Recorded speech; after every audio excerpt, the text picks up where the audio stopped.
Even when I come back, protocol people file.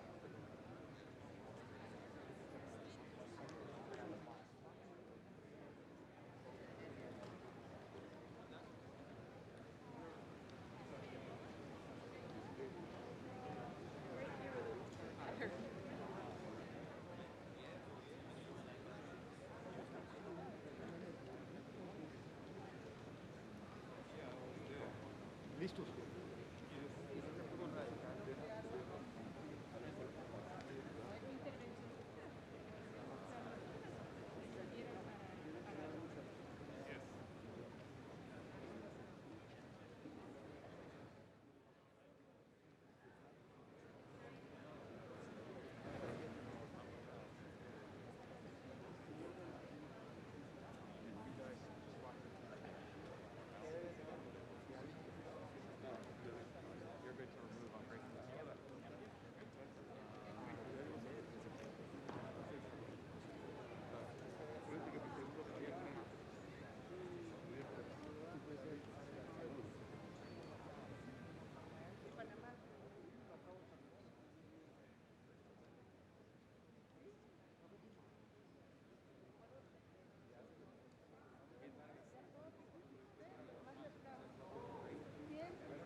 Ahora encantado.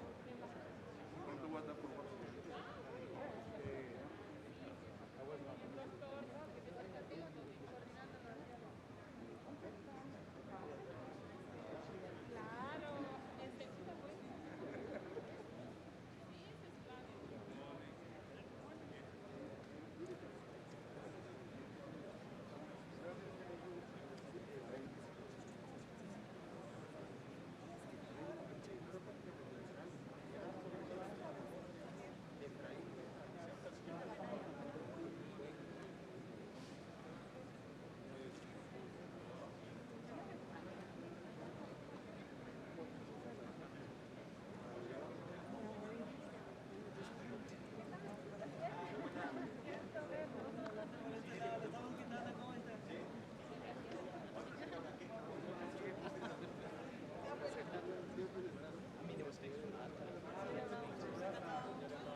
I'm good. I'm good.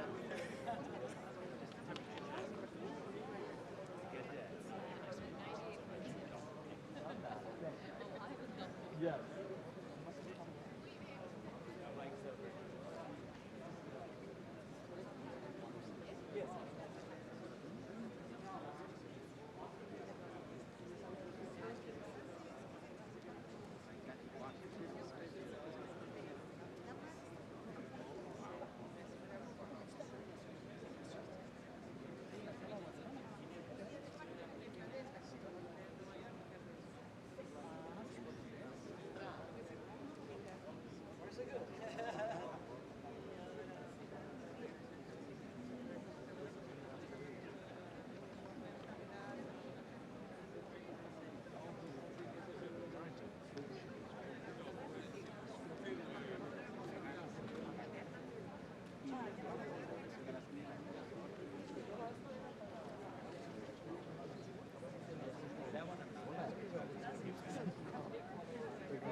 Pero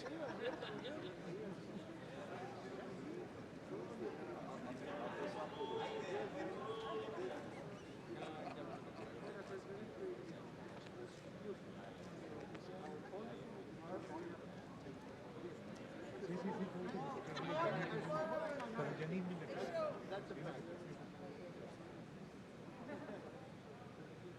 So he's been friends with me too. Nope.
Distinguished delegates, Chers délégués, la réunion du CRIC va commencer incessamment sous peu.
nuestra embajada, alguien que le prepare algo.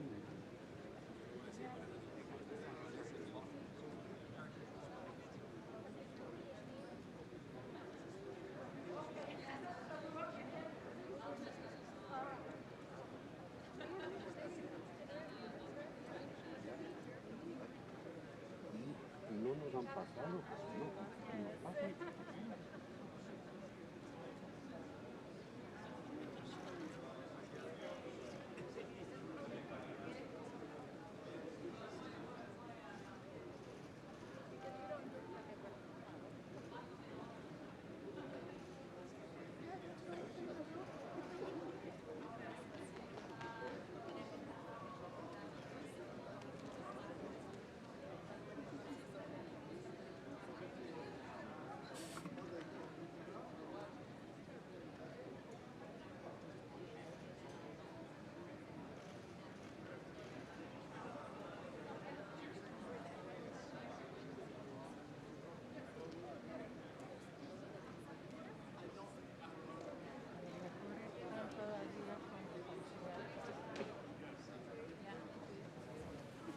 Good morning, everyone. Bonjour tout le monde. Buenos días. Bienvenidos. Welcome. Bienvenue. Please, if you would take a seat. Merci de bien vouloir prendre place.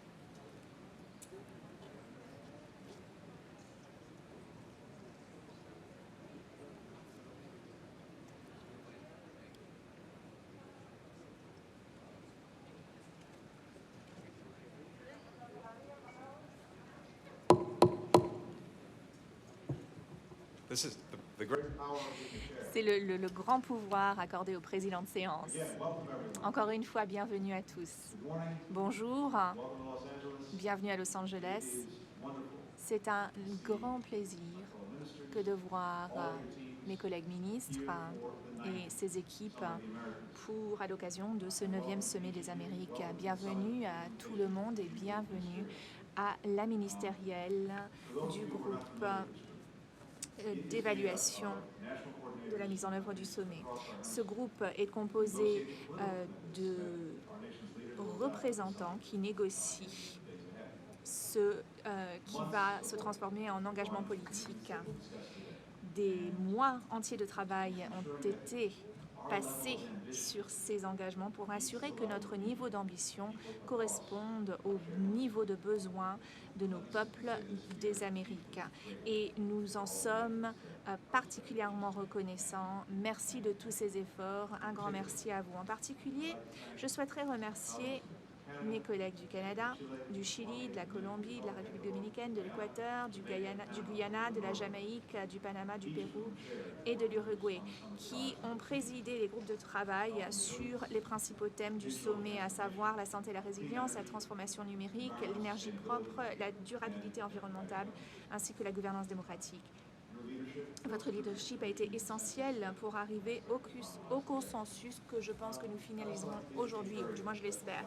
Je souhaiterais remercier tout particulièrement l'équipe de notre coordinateur du sommet, Kevin O'Reilly. Merci.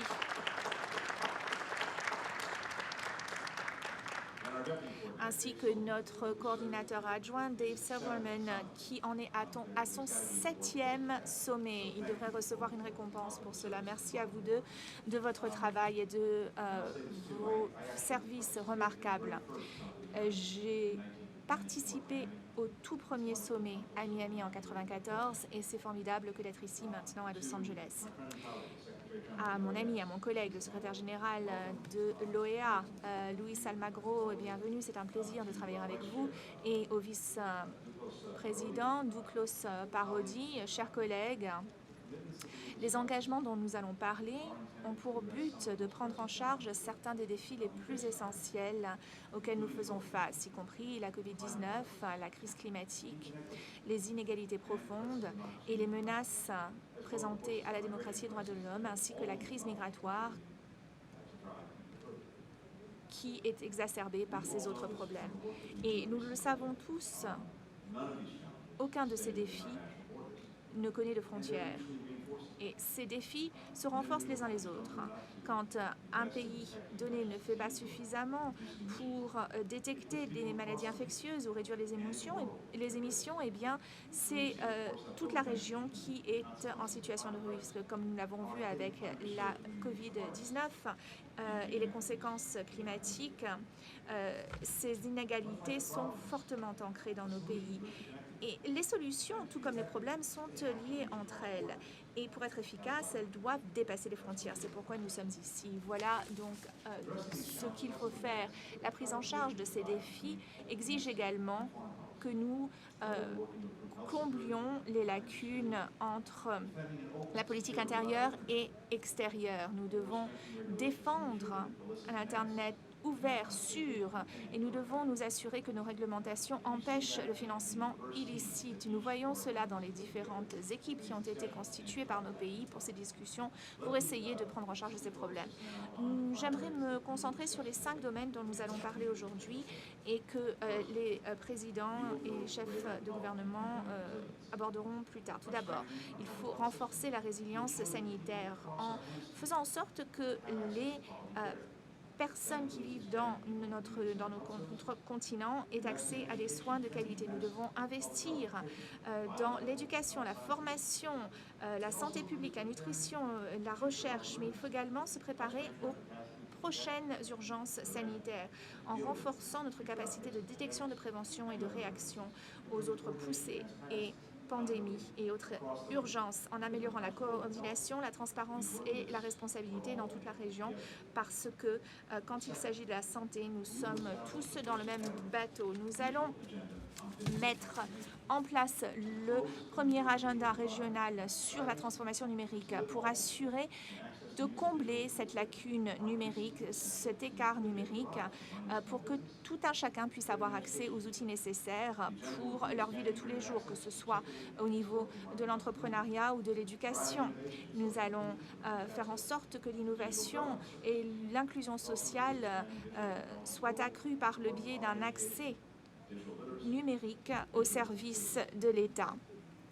Troisièmement, nous allons accélérer la transition de la région vers l'énergie propre en tirant sur les points forts, les connaissances et les capacités des pouvoirs publics, des entreprises, des ONG, des chercheurs et des communautés.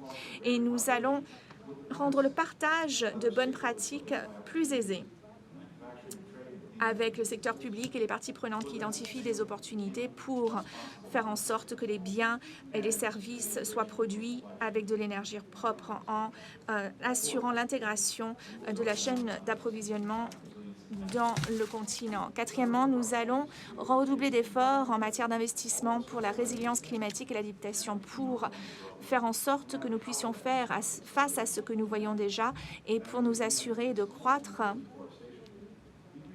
en accélérant le changement vers l'énergie propre. Nous devons également accroître notre capacité à stocker le carbone. Nous allons également nous réengager en faveur des aspirations communes qui nous ont rassemblés lors du premier sommet des Amériques à Miami il y a 30 ans, à savoir l'avancée de la démocratie. Nous allons pousser nos voisins dans toute la région pour faire en sorte que l'état de droit soit instauré et maintenu en étant sûr que les élections soient libres et justes, en luttant contre les menaces à nos démocraties, à savoir la corruption et la désinformation, entre autres. Nous savons que le processus démocratique n'est pas toujours aisé ou rapide. Et c'est quelque chose qui s'applique à toutes les démocraties sans exception, mais cela est amplifié lorsque vous avez des dizaines de démocraties comme aujourd'hui. Mais nous reconnaissons également que nous avons des problèmes. Ce ne sont pas des problèmes qu'il faut ignorer, il faut les prendre en charge ensemble et c'est là notre force principale. Et il y a peu de régions dans le monde telles que celle-ci. Vous voyez autant de démocraties de toutes parts qui sont capables de mettre en œuvre une feuille de route pour prendre en charge ces problèmes complexes. Et c'est quelque chose dont on doit être fier, même si on doit être lucide quant à ce qu'il nous reste à faire. Et notre point fort, c'est les personnes que nous servons.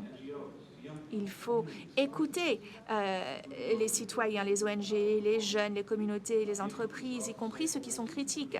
Les contributions des différentes parties prenantes, c'est essentiel. Il faut savoir ce que les gens ont besoin, ce dont les gens ont besoin, ce que les gens attendent de nous. À l'avenir, les citoyens seront des partenaires essentiels dans ces efforts et devront nous tenir responsables de ces engagements ici au sommet.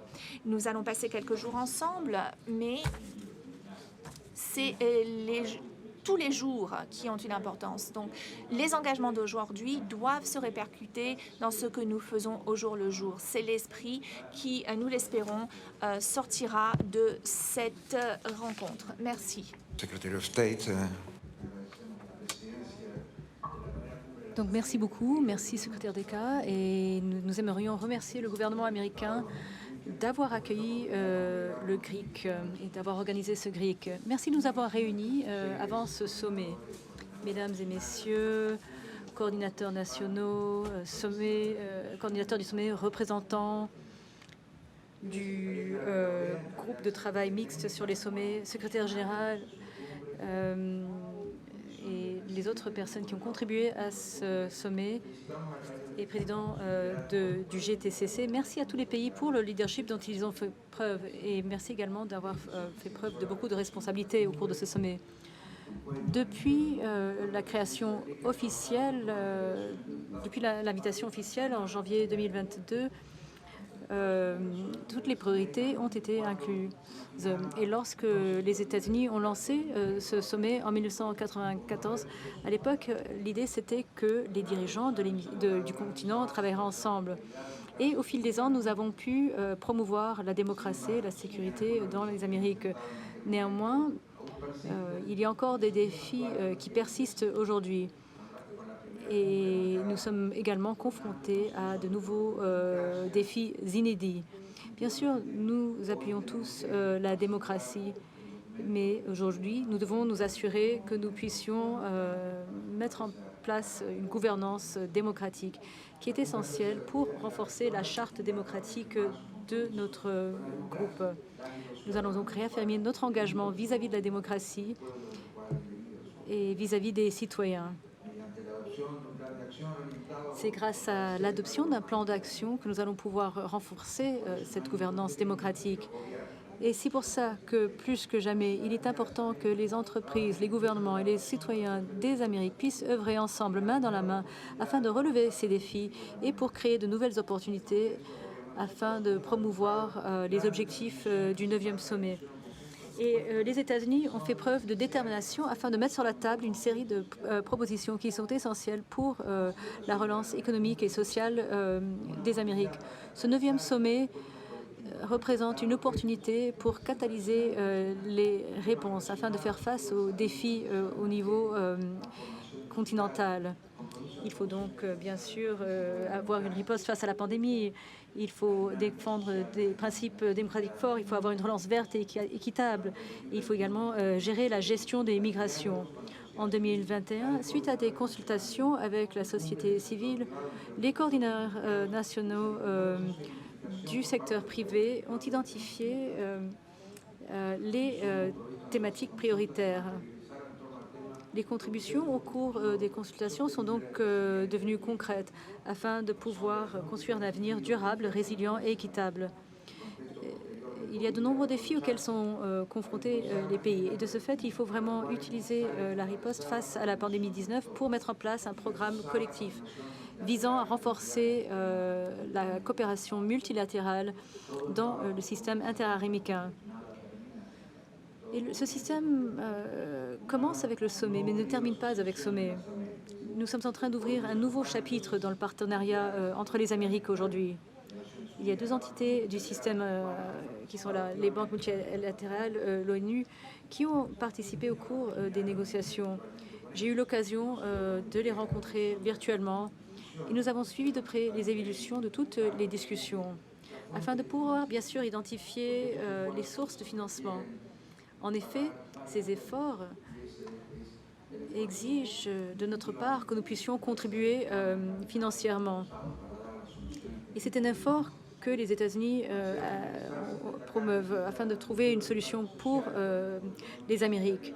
Étant donné les différents impacts créés par la pandémie de COVID-19, il est essentiel que nous puissions retourner vers les objectifs de développement durable et de mettre en place des mesures stratégiques pour combler les lacunes et relever les défis dans la région. Il faut donc avoir une meilleure convergence entre nos institutions. Nous sommes donc appelés à surmonter nos différences afin que nous puissions réellement mettre en œuvre les décisions. Donc, le GRIC continuera à harmoniser tous les efforts au niveau public et privé afin d'appuyer les pays membres pour nous concentrer sur toutes les priorités qui sont adoptées au cours de ce sommet. Je vous souhaite donc des discussions fructueuses et un sommet fructueux également. Nous allons donc demander à nos collègues des médias de quitter la salle. Merci beaucoup.